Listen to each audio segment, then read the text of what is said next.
Hey guys, welcome to another weekly reading check-in. I did a decent amount of reading again this week. One of these is a DNF though, and 3 of them are manga slash graphic novels. So it's not really as many as it looks, but I mean, it was a really good reading week still. Like always, I like to start with the DNF because I just like to get them out of the way. So the book that I DNF'd is The 13th Tale. Now, this one is about a woman who works in this bookshop with her father, which is totally a buzzword for me. I love the word bookshop. Books having to do with it. This was actually supposed to be my pick for the Read Your Bookshelf challenge because it has books on the cover for the June prompt. So she works in her father's bookshop and she's written a few little essays about like biographies and stuff, and she gets asked to do this biography for this really famous author, and she's kind of wondering why she was chosen when she doesn't really have like very much experience. Anyway, I went into this book not thinking I was going to like it. It sounds bad, but there was just a few things. I read one of her books before and I just felt like I wasn't going to like it. And normally that actually is a good thing for me, because if I feel like I'm not going to like it and I do like it, I'm surprised. For me, books reading has a lot to do with expectations. So I'm better off thinking I'm not going to like it than thinking I'm going to like it. It usually works out better for me. But at around page 50, I started thinking, oh, I really want to quit this book. So I asked on Instagram how long many people read a book before they quit it. And the responses were varied. They were anywhere from 10% to 25% to 50% to 50 pages to 100 pages, whatever. Normally, I try to read 50 pages for a book I haven't heard much about, 100 pages for a book that's been highly recommended to me, like this one, or until there's like something that is a definite no for me. And so I was trying to give this book 100 pages because I have multiple people that I know that like it, and I've had it recommended to me a bunch. And I think it was like page 74 or 5, around there.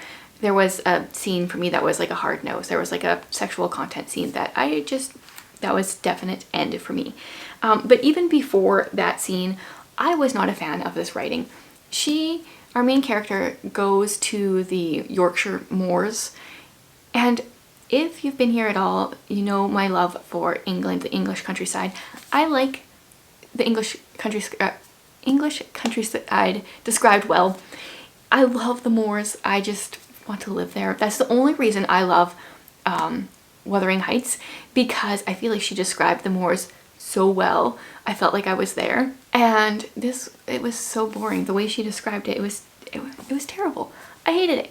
And then I ended up getting to the scene where I was like, nope, I am done. So this is a definite no, a definite DNF for me. So there's that. Then we will go on to the full-length novels that I read. The first one was Elantris, and this is a pretty big book. I think it's just shy of 600 pages, but after reading his Stormlight Archive series, this is like half of one of his books, so that felt really good. In Elantris, it is this world where this city used to be full of these people that were kind of seen as gods. They had power to heal, power to create anything they wanted, really. And the prologue is actually what is written on the back of the book. It starts with Elantris was beautiful once, it was called the City of Gods, and then it says, Elantris, where one could live in bliss, rule in wisdom, and be worshipped for eternity. Eternity ended 10 years ago. So 10 years before this book, Elantris fell. The god-like people ended up having something go wrong, and the city kind of fell to ruin, and these people were no longer respected. They were really looked down on. So how people became these Elantrians was it just randomly took people, often in the night. It changed them. They woke up and their skin was, in the last 10 years, it's been like splotchy. Their hair starts falling out and they look really weird. And it starts out with the prince of this one kingdom waking up one morning looking like that. And so he is then thrown into Elantris with all these people that look terrible, and they can never stop feeling pain. So if you stub your toe, that the height of that pain is what you feel forever. And they don't need food, but all this trauma to their bodies, and it all takes a mental toll, and they kind of go crazy after a while. So that's one of our characters. And then another one is a woman who is actually going out to this city to marry that prince. And then by the time she got there, they told the city that he died. They don't want to say where he actually went because that is kind of like an embarrassment, I think. And so she is still she's considered married to him because their engagement is considered binding. So she's married to him, but she's never really met him, and he's dead. She doesn't know where he went. And Sanderson writes those female characters so well. Like, I think of Vin, I think of Spin, I think of totally blanking on her name, the one from the Stormlight Archive, Shalon, there we go. And the girl in here, they all have like very similar personalities. He definitely has a character that he writes for women, but I feel like he does it so well.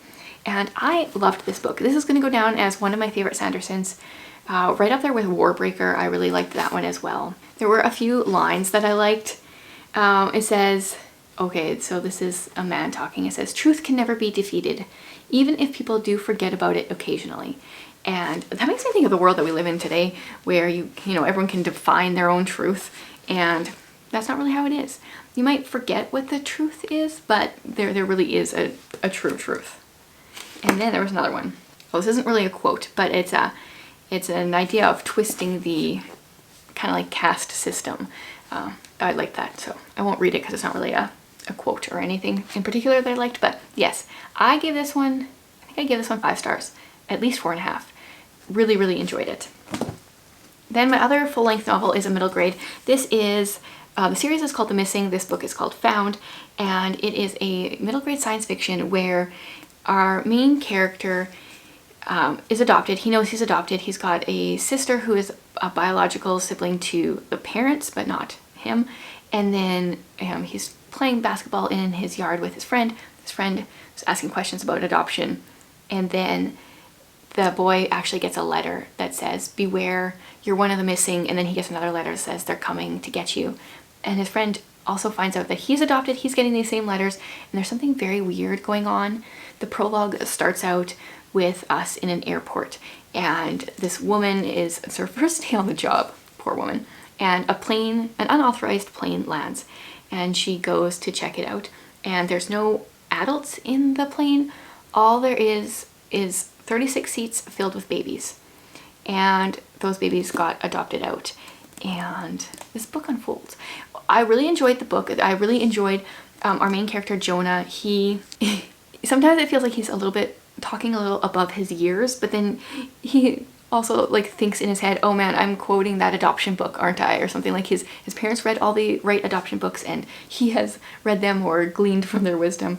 And I feel like I can kind of relate to that. Sometimes some of the phrases that he said or was saying his parents said to him, I'm like, I'm pretty sure I've said those to my kids before, or my son before. And I really like that. I liked his relationship with his parents, even though he does go a little bit behind their backs on a few things, doesn't tell them all the things. It's not as much as like some middle grade books. And then the way it ended makes me so excited to continue the series. So I think there might be 7 books in the series, and there's going to be a historical element, I think, in the next few. I don't know how many, because there's definite time travel vibes coming out. And they don't actually really travel anywhere in this book, but I think they're going to travel back in time in the future books. So I recommended this to my daughter, who is 11, because sometimes you read a middle grade book and it's like, oh, it's a middle grade book I enjoyed, but would a kid enjoy it? And so when I'm reading middle grade books, I'm often thinking, okay, is this just for adults or is this also for kids? And I think this one is really good for adults and kids. Now we will get into the manga and graphic novels here. So the first one I read was Snow White with the Red Hair. This is volume 2, and I'm really enjoying this series. So Charlene bought this for me. She is a subscriber, and she bought it for me for my birthday. She bought volumes 1 and 2, and I was a little worried because I saw there's like 18 or 20 volumes in the series, but I found out my library does have more, so I've requested more so I can continue this. So in volume 1, Snow White, her name is not really Snow White, it's some Japanese name I can't pronounce.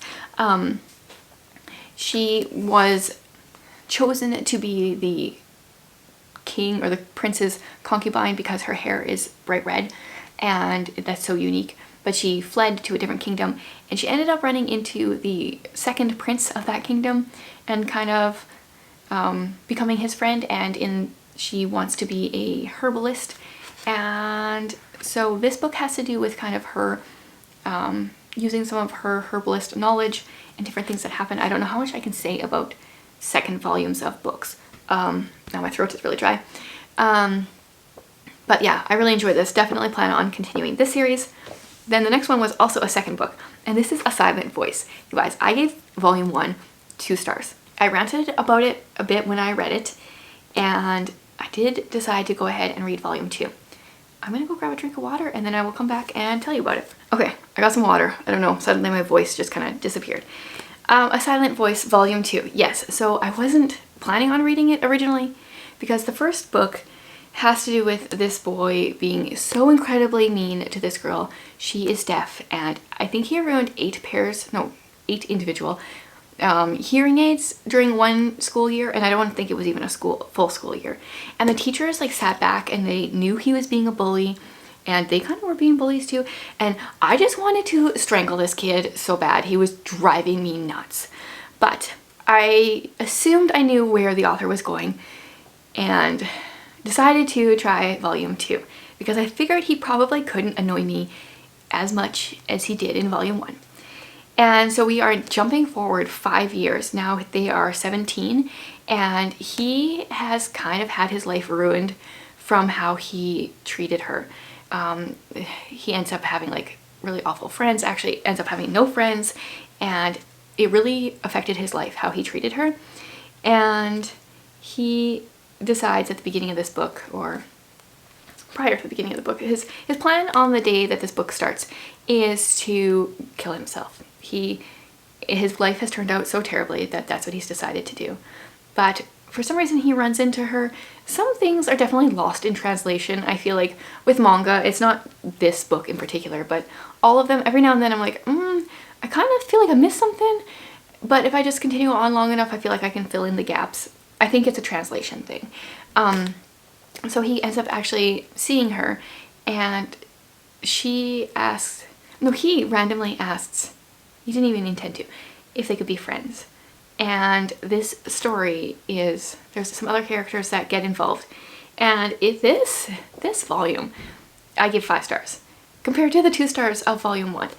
I really enjoyed it. There is obviously major friendship themes, not just between the two of them, but for other characters throughout here. And I really like this. So I've gone and requested, I think, the next 5 volumes or something from the library.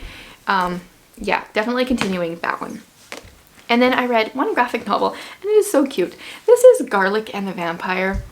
This is about Garlic is our main character, but there's a witch in this village that somehow created beings out of vegetables. So you've got, let's see if I can find a page that has, pumpkin, and I don't know who that guy is.